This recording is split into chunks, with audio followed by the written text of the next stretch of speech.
नमस्कार दोस्तों, आज हम बात करेंगे राजस्थान के बालोतरा में भारत ने किया एक जबरदस्त खोज।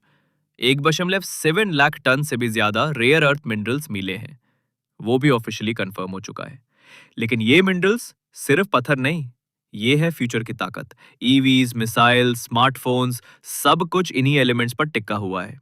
और सबसे बड़ा ट्विस्ट, दुनिया भर में इसका राजा अब तक सिर्फ एक ही था, चाइना। तो क्या इंडिया उससे टक्कर दे सकता है? क्या ये डिस्कवरी इंडिया को बना देगी रेयर अर्थ का सुपर पावर? चलिए इस वीडियो में डीप डाइव करते हैं जियोपॉलिटिक्स, इकोनॉमी और टेक्नोलॉजी के पर्सपेक्टिव से। ये खोज क्या है? लोकेशन रामदेव जी की धनी village, Balotra tehsil, Barmer district. Discovery bye atomic minerals directorate, AMD, under department of atomic energy. Estimated deposit 1,11,845 tons of rare earth oxide, REO. Important minerals found: bastnasite, britholite, monazite, xenotime. यही minerals use होते हैं magnets, chips, lasers, defence systems, EVs में। ये कोई आम metal नहीं, इसको कहते हैं रेयर इसलिए क्योंकि इसकी एक्सट्रैक्शन मुश्किल है। इसके बिना आज की टेक दुनिया इम्पॉसिबल है। रेयर अर्थ क्यों इंपॉर्टेंट है? Super strong magnets, defence systems, EV batteries, green tech के लिए बहुत जरूरी होते हैं ये एलिमेंट्स। इंडिया अब तक हेविली डिपेंडेंट था चाइना पे, mostly import from China. Example uses neodymium, EV motors, headphones, dysprosium, terbium, missiles, lasers. अगर फ्यूचर में वेपन्स और ईवीज बनाना है तो आज रेयर अर्थ होना जरूरी है। चाइना की monopoly.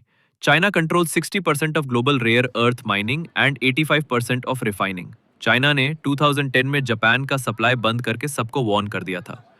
Rare earth is a strategic weapon in tech and trade war. India ने अब तक 2270 टन ईयरली इंपोर्ट किया, मोस्टली चाइना से। चाइना इसको एक डिप्लोमेटिक वेपन की तरह यूज करता है। अगर इंडिया अपना प्रोडक्शन बढ़े तो ये एक बड़ा जियोपॉलिटिकल शिफ्ट हो सकता है। इंडिया की strategy. India launched national critical mineral strategy. Balotra discovery एक पार्ट है 35 क्रिटिकल मिनरल एक्सप्लोरेशन प्रोजेक्ट्स का।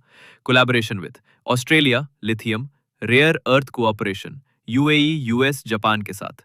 ये सिर्फ एक खोज नहीं, ये एक लॉन्ग टर्म स्ट्रैटेजी है जो इंडिया को ग्लोबल मैन्युफैक्चरिंग और डिफेंस पावर बना सकती है। राजस्थान, इंडिया का नया mineral hub. Rajasthan already zinc, lead, copper, tungsten के लिए जाना जाता है, और अब इस नई डिस्कवरी के बाद राजस्थान एक मिनरल पावर हाउस बन सकता है। और बलोत्रा जैसे डिस्कवरी से ये पॉसिबल भी लगता है। इससे नया जॉब क्रिएशन होगी, इंफ्रास्ट्रक्चर बूम करेगा। लेकिन कुछ चैलेंजेस भी हो सकते हैं, जैसे rare earth extraction environmentally risky हो सकता है।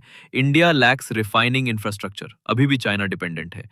Regulatory clearances, land use issues, local protests, risk, skill development और टेक इन्वेस्टमेंट की जरूरत होगी। खोज हो गई, लेकिन प्रोडक्शन और एक्सपोर्ट के लिए अभी भी जर्नी लंबी है। दोस्तों, ये खोज सिर्फ राजस्थान या इंडिया के लिए नहीं, पूरा वर्ल्ड मार्केट इस पे नजर रखेगा। अगर इंडिया इस रेयर अर्थ का फायदा सही तरीके से उठाता है तो ईवी और डिफेंस इंडस्ट्री में एक नए युग की शुरुआत हो सकती है। क्या इंडिया चाइना का रेयर अर्थ राज तोड़ पाएगा? क्या राजस्थान बनेगा ग्लोबल टेक मैन्युफैक्चरिंग का नया हब? कमेंट में अपनी राय जरूर बताएं। वीडियो अच्छा लगे तो लाइक एंड शेयर जरूर कीजिए, और ऐसे ही पावरफुल अपडेट्स के लिए ट्रेंड व्यू को सब्सक्राइब करें। जय हिंद।